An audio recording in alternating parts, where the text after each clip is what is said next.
hello, hello, hello to everybody who is here. We are so excited that so many people have already joined us. That's a new record. People were sitting in the waiting room, like they were like ready to be here. But I'm gonna stop talking because you should or may not know who I am. I'm Brianna. I'm from the Render team, and I have a special guest for us today. I hope you guys are so excited, just like I am, because I would love to introduce you to Render ATL speaker, amazing human being, done all the things, and we're going to talk about them, Miss Sequoia. Hello. Thank you so much for having me. I'm super excited to talk to you guys. Oh my goodness, it's going to be fun. We were having so much fun before we got on live, guys.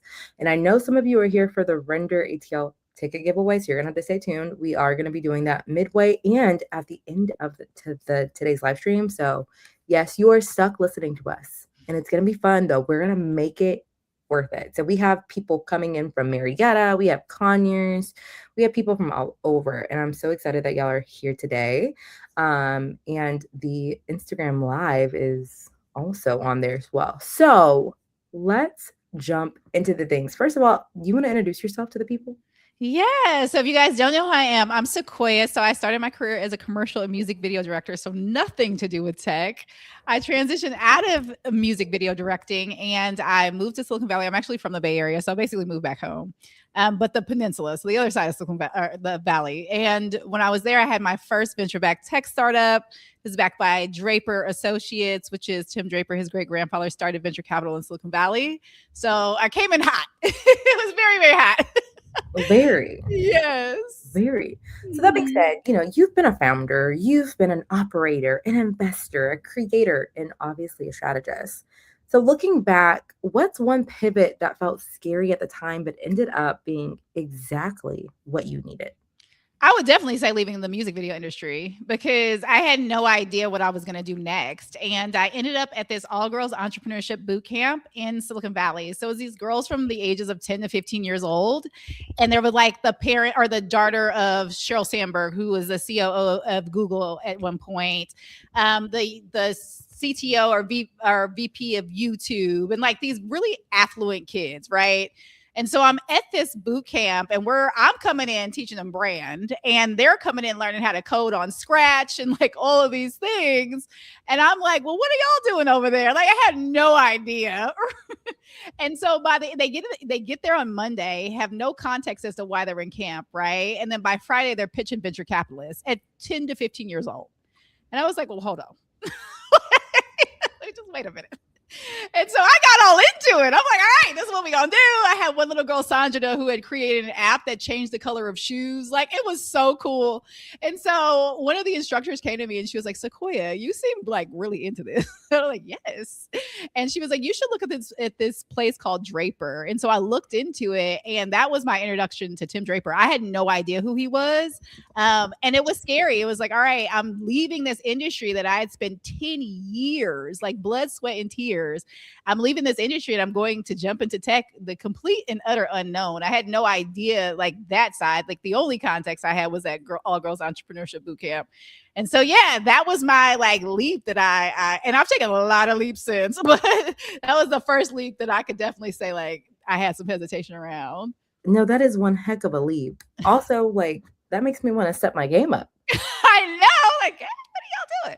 Cause I mean, yeah, I was doing some cool community building stuff at 15, but I wasn't pitching. Like I wasn't revenue generating. Like I wasn't. Right. It was like, hi, like I can help you. But that being said, there's a lot of good side that comes with tech. We all know that. And like you said, you've worked for startups, you've worked with large companies, and of course for your own ventures. But this is something we talked about in the green room too, Yeah. a little bit. But what have you learned? Well, no, let me even take a step back. A lot of people dream about starting something of their own. What's something nobody tells you about entrepreneurship that nobody, like, you don't know what you're doing and how bad or good it can get until you're living it? Whew, that's a question. I think the biggest thing about entrepreneur, we've been sold a lie. So you see, it's a lie, guys. It's A lie. So you think you're going to get in it and it's going to be this quick, like, work from home, freedom. I can do everything. I can be my own boss. I can make my own decisions. I say, I'm gonna find my customers and I'm gonna make billions of dollars. I'm gonna exit and I'm gonna build this Elon Musk sized company. No, okay, none of it is like could be further from the truth.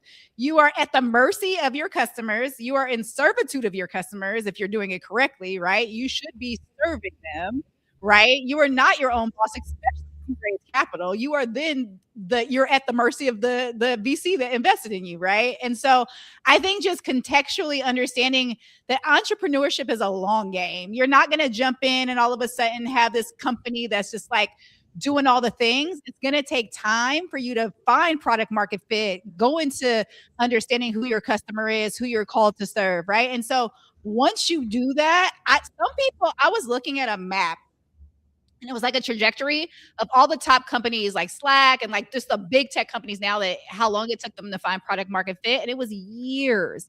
So you think, okay, I'm going to jump in, I'm going to find product market fit, I'm gonna have all this revenue and it's going to be great. It's like, no, like be prepared to like put in the time and the work. And so, yeah, I think that's the biggest misconception. No, look, I 100% agree because so for those of you who do not know, yes, I run marketing at Render, but I'm also in partnership with the founder. And that means we make a lot of decisions together as a family. Well, we decide, the founder, y'all's founder, he decided I want to see how it feels to put myself in the situation of my ticket holders, my attendees. I'm going to give up alcohol for a year. That meant I gave up alcohol for a year. Sacrificial. I gave up alcohol for a year because we wanted to put ourselves in the situation of what does an attendee who doesn't drink alcohol go through so we can make the experience better. It's just because we didn't want to be confused with a party conference or something of the sorts. We were like, okay, let's make sure this is actually good. Yeah. And that was a year. And I kept going. I haven't had alcohol since. I am so proud of you. Okay. I don't need that. And now I'm like, is there mocktail? What else do we have? Because like you said, if you're doing it the right way, you're in servitude of your customer all the time. It's not just some of the time. I mean, 365, 24/7, honestly, 25/8, if we're being for real. But no one talks about that until you don't get it until you're in it. Yeah. So that kind of leads me to my next question, which was, you started talking, you kind of touched on it. What have you learned about validating an idea before spending months, even years building it? Because like you said, you have this idea of like, I'm going to do it. I'm going to do the thing and it's going to work. Yeah. I think a lot of the times us as entrepreneurs, we're builders, right? And so naturally we're creative and we want to create. So we go to market and we've already built out a full product. And now with AI, we're all spinning up lovable apps. Okay. So like everybody has something in the market and they're ready to go. And they're like, here's the thing. And then crickets. Right. And so what I know to be true is you got to test and validate and co-create with your audience. You need to be asking your customers from day one, like, am I solving the actual problem that you have? Right. And as you're going through that process, then you're going to get a lot of ideation that's coming specifically from your customers. And then you build as your customers are giving you that feedback and you're consistently having a feedback loop, right? So you may build one feature, test that feature, and then build another feature. Because what happens is if you build everything ahead of time, you essentially have all of these features. Your customer doesn't know what's going on. You assume that they want what you've built and they may not want it. And then you go to market and you try to price it and they're like, So I think what happens is there's a lot of variables in it. And if you can co-create with your customer, you're going to alleviate a lot of that pain. I agree wholeheartedly. Let's see. I was trying to see if anyone's in the comments who has questions yet, but they're doing pretty good so far. So you seem to have a really strong sense of purpose behind the work that you've chosen to do, like from the pivot and beyond. So how do you decide which opportunities are worth saying yes to and which ones are just distractions? Yeah, so I have a through line in all of my companies. So I've been 2 times venture backed. I had 1 exit, and then I have now another ed tech platform that I'm creating. In that first, all the things, all the things. So in that first company, it was in the ed tech space. So it was 7 a.m. So Masterclass actually was our direct competitor. And with Masterclass, they were just raising their Series A. And so I'm curious. So I went to the office. So let me see what y'all doing over here. Let me take a look. So I'm in the office. I'm like, they were so on to me. They were like, girl, please excuse yourself. But I needed to understand what else was going on in the market. And so because of that, I was able to see what they were creating, right? And I knew I had an affinity for teaching. So even while I was creating 7 a.m., I was an entrepreneur in residence at Draper, and I was coaching their entrepreneurs. So then my second company, Commas, it was essentially a playoff of 7 a.m. It was like, okay, I raised venture capital. I didn't know how to build a profitable business. So let's create an ed tech platform that's all focused on building a business for profitability. I don't care about raising a cent of venture. We need to create profitable companies so that we know and understand how to actually move the needle when it comes to revenue, right? And so that was the second company. And that company actually got sold to a venture capital firm. So even though it was like, I'm focused on profitability, they were like, well, we want our entrepreneurs to be focused on profitability too. And so essentially I rolled that up into a VC firm out in LA. And now the platform that I'm creating, which is essentially a faith-based business school, is all about incorporating the faith. So if you see the through line on all the things I've created, it's all about coaching entrepreneurs and helping them understand like how to grow and scale a company, right? And so I think that has always been my passion, and my through line is like understanding what the gifts that God gave me, which is literally helping the entrepreneur grow as an entrepreneur. And so I think for you guys, as you're watching this, you should be looking to see what you're seeing over and over and over again throughout your life. If there's a reoccurring theme, that's likely a gift that God gave you that you may be trying to skirt around or you just aren't receiving correctly, right? And that is going to be, what you need to be paying attention to in order to execute your vision as you're here. I agree. And I love the fact that you're doing a faith-based business school. Like, that is so cool. We had a conversation about it in the green screen. So you know how I feel about that. I love that. That's so good. And it's so needed. So that being said, we are so excited to have you at Render ATL this year. I think I'm going to try to do you think they'll let me bring a nameplate for myself? I'm like, this is Brianna's seat, so I can make sure I'm front row and center all the way. You got it, girl. You got it. That being said, though, for builders who are trying to create something meaningful, what's one thing you hope they stop doing and one thing you hope they start doing? Yeah, I really think as somebody who's trying to create something meaningful that you need to focus on your gifts. Like just like I was just saying, it's very easy to chase the trend, right? AI is all the rave right now. Everybody's trying to create something in AI. And really the only differentiator is your unique value proposition in the market, which is you. There is no other unique value proposition. Everything is commoditized at this point. Every single piece of any type of technology that you can create, anybody else can spin up. And because of that, it doesn't make you uniquely positioned in the market. So you have to think about your expertise. Like, what have you been doing over and over again that comes really easy to you that may be difficult for somebody else? Because at the end of the day, it's still a business and you still need to get customers. So if you can specifically speak to a customer with your unique perspective, that is actually what's going to differentiate you in the market. The other thing that I would lean into is having a wedge, right? And so when we talk about a wedge, you hear the word niche. So in tech, we call it a wedge. It's the same, right? And so your wedge is essentially how targeted can you be, right? So you specifically, let's just say you want to create a tech platform that is for cloud-based computing on the enterprise side, specifically for brands or companies who generate over $5 million in revenue. Like, it's madly specific, right? And you have to then have what's called founder market fit. So you have to have your expertise baked into that too.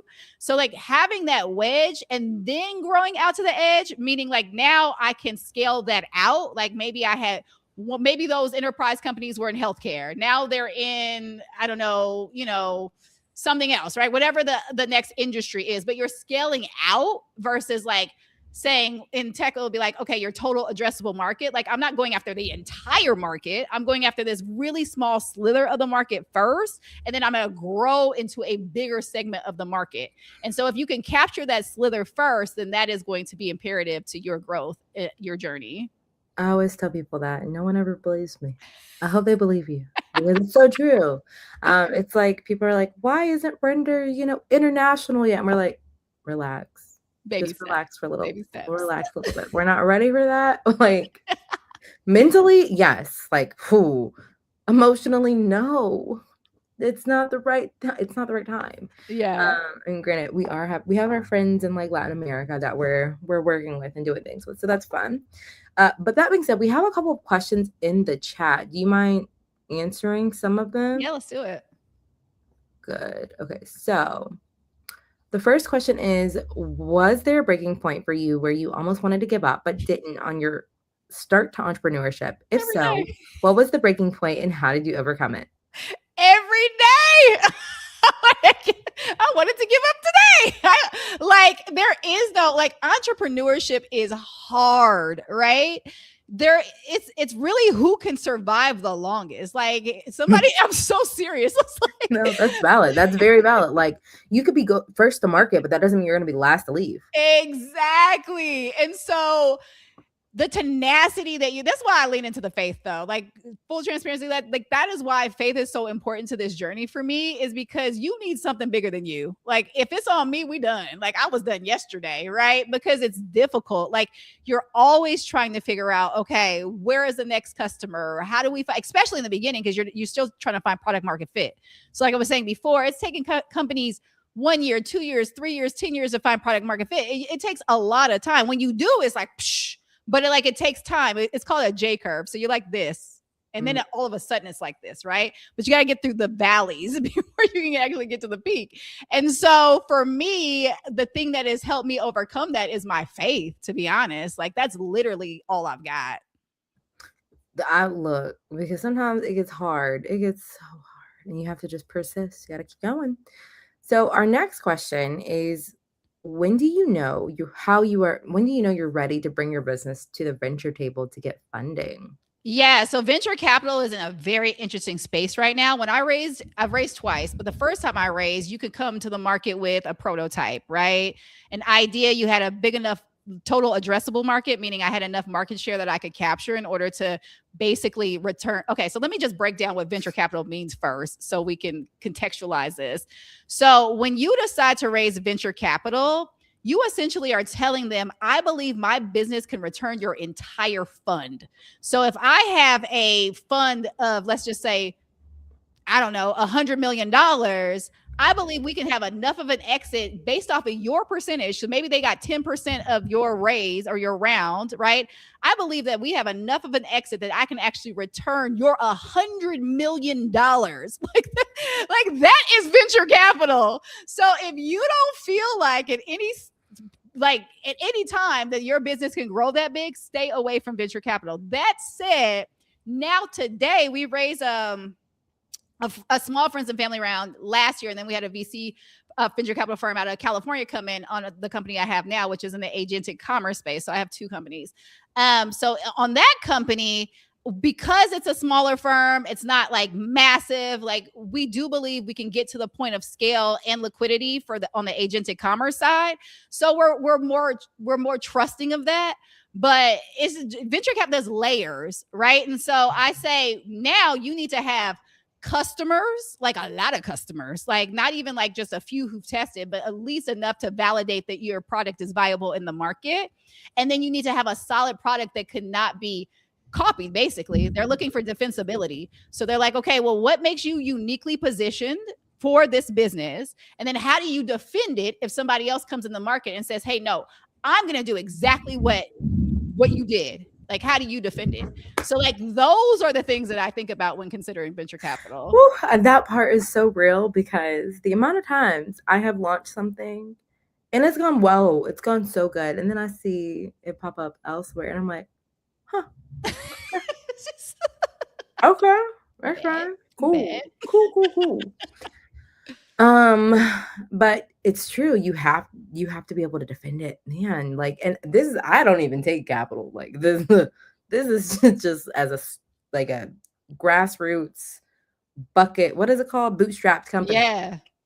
Because no, and it's real, and especially if you do decide to be bootstrapped, then having to also go up against people who Who have have the capital. backing. Mm-hmm. That capital is crazy. Mm-hmm. We just talked about like at work, something happened, and we have just imagine our budget is 50,000, their budget's 500,000, and we were like, Small details. okay, we can keep trying. So that being said, someone wants to know, do you have an end goal in mind, or are you just seeing how it progresses? No, my end goal is this faith bet. He was like, "Are you going to create another business?" No. My end goal is definitely my faith-based business school, because at this point I have enough knowledge to give back. Like, just here you go. Take it. Use me. Yeah, I can already tell I'm about to be first in line at Yes. your talk. I'm gonna be right there, dead smack in the middle, like, teach, help me. Use me. So there's another question, and I feel like both of us are able to answer this one together probably.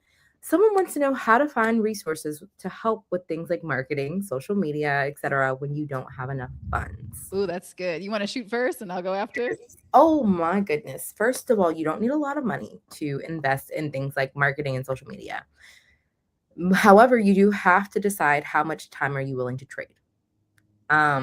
At the end of the day, we live in the world of AI, and AI is your friend, and it does help people like me, a marketer, go faster, be more efficient, do things in mass. I mean, I have a bunch of graphics I'm sitting on for my personal brand, and I'm like, oh, I can't wait to use these, but I haven't taken the time out to actually use them myself.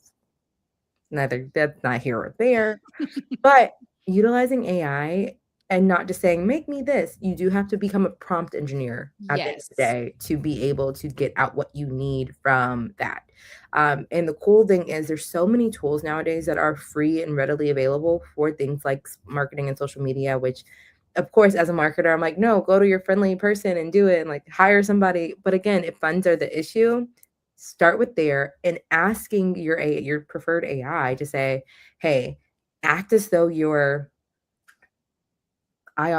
mine is biased because I work in marketing, but like you could ask for a chief marketing officer or a marketing strategist, whatever you're specifically needing. And even before that, kind of ask AI what you actually need first. Ask that what you need, then act as though they are that and being able to create not business plans, but plans for you, for your marketing, for your social media, acknowledging that you don't have a lot of funds to spend on advertisements and all those things. There's so many tools out there, y'all, Yes. that will make you so much better. Render does not use those tools. Nope, it's coming from me. But there's so many tools, but there's also so many grants out there to help small business owners to be able to hire people. But again, it does take time. So it comes back to the question, how much time are you willing to trade to do the thing?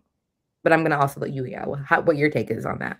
No, I agree. I'm so in alignment with that, because you're either going to spend in money or you're going to spend in time, right? Mm-hmm. And so for me, I'm optimizing for it using AI. You still have to be your voice. So in the beginning, when you're building a business, it's founder-led sales. There's no way around it. So I've seen people try to spin up the avatar and like do the whole thing. There's no trust, and people are purchasing from you because they trusted you and actually solve the problem that you've stated that you can solve, right? And so your voice still has to lead. It still has to feel like it's coming from you. It still has to be optimized from you. So if you do use an LLM to generate, let's just say, some pieces that you want to put out on social, it still has to sound like you. So like you were saying, it needs to be prompted correctly. It needs to be trained correctly. And that'll help you optimize. I'll talk about this more during my talk at Render, but I love Claude. I call Claude Claudisha. That's cute. I love it. Like, because it's so trained on me now that I don't even have to go back and remind it. I'm like, look, this is what we're doing right now. And I can use it to build things, especially its extension. My goodness. Like today, I had to do a whole rebrand for my website. I put it in and walked away. I came back, looked, you good? Okay. Went back to doing what I was doing, right? So like, to your point, it's great for optimization. It is not good to lead. You still have to lead the conversation. No, I think that's always really funny because, we do utilize AI, of course, at Render. Like, I don't mean to say that we don't use it at all. Like, we do use some of it. But when you actually talk to me, you realize the voice of Render, it's actually me. Yeah. Once, if you actually meet me, you'll be like, wait a minute, this sounds like Brie wrote it. I was like, yeah, it does. Because we trained the AIs. When we do use them, we trained it. We actually downloaded, what was it, like about 5 or 10 years worth of my tweets to give a personality for certain things that we do, because that's what we wanted. That's not that's what I wanted. But it's true. Look, I was like, I want this to be that. And I didn't mean to share that. But so it's so important. I cannot wait until you're talking. I'm so excited. It's gonna be so fun. This is gonna be so good. Like I said, I might hold the line, you know, like, hey guys, we got a VIP coming through. It's not me, but now we can open the doors. Just follow me. No, I'm kidding. No, I have no doubt that your talk is going to be jam-packed. So that being said, if you're in the chat and you're wanting to be at her talk, you need to be at Render ATL, which means it's time to give away some tickets. And for someone who was in the chat, yes, I'm sorry, it was me taking some screenshots of something so I could give away these tickets. And we're gonna play a fun little game. First of all, I need to know how many people are actually trying to win a ticket to the conference. So if you're trying to win a conference ticket, I need you to leave a comment right now.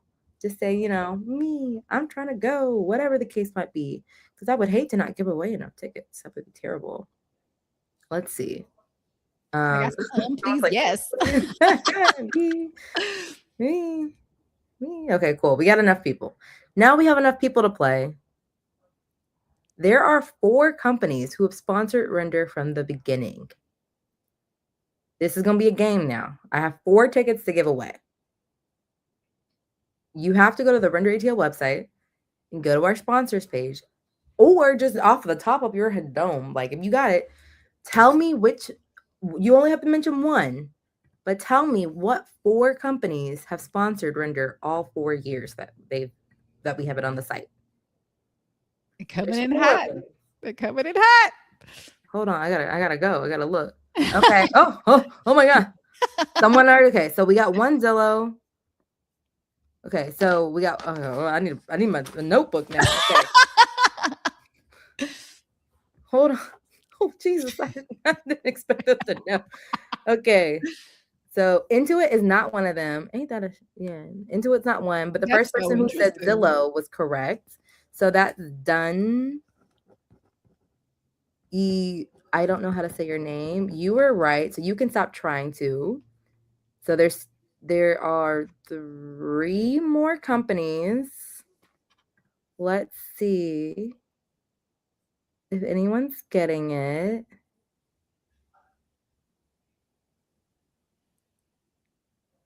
Mary, you better go to the website. Okay, someone got FanDuel right. Good job. That is Another Millennial. Love that name. Another Millennial 9457. You're correct. I'm like having a look. New Relic, Slay Your Content. Good job. You got that right.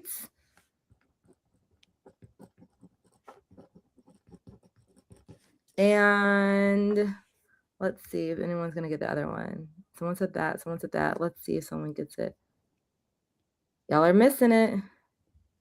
I ain't seen it yet. Haven't seen it yet. Haven't seen it. Nope. We're missing it. We got one more. They're there. I'm looking at the screenshots that y'all were talking about me taking. I think. You know, I also did use AI, so. Small details. Oh, yeah. No, they're there. I see them all 4 times. Yep, they're there. Let's see. Someone got it. Fatty Matt's got it. It was Vercel. Amazing. So the people who won, I need you to send me an email, and you have to screenshot your YouTube account so I can tell it's you. So that because I wrote your name down. I wrote all y'all's names down so I can confirm. And I'm going to put marketing. I'm not going to put my personal Render email, but y'all got the marketing one. Y'all are a little active today. So it's just marketing at renderatl.com. You're just going to send a screenshot that proves that you are really the owner of that account. And I'll get you your tickets this week. So Hey. you are coming to Render ATL. I'm so excited. And that means you better be in this talk right here. You better be in Sequoia's talk. First 2 rows. I'm expecting it. But for everyone else, I'm so glad that you played to win. We will be giving away some more tickets at the next live stream. And I'll come up with a really fun challenge. Just know that I had a whole goal in mind today that I'm probably going to try to execute next week. I think that's a next week thing. When I'm not the person doing it, and I think I need someone to code it for me, honestly. You're like, help. But I'm so grateful for everyone who tuned in today. Y'all were very active in the chat. We love that. But Sequoia, is there anything else you want to chat through or talk about or tell the people before we log off for today?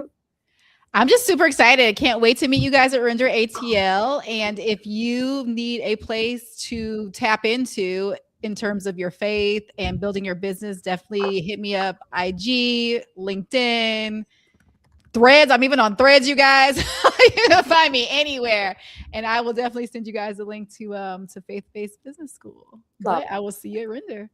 And Cool Tech, I see your comment and I was wrong, but both of you can be fine. So you also send me a message as well. That being said, we're going to log off. We got a video for you before it probably shuts off, but we really hope to see you all at Render ATL. It's going to be the best year yet. And I might be biased, but I'm pretty sure I'm correct. Awesome. But until then, we will see you guys later. Make sure you tune in. Don't forget, we also have live streams next week and workshops in person at our new office in South Downtown in Atlanta for those of you who live here. And we'll see you soon. All right. Bye, guys.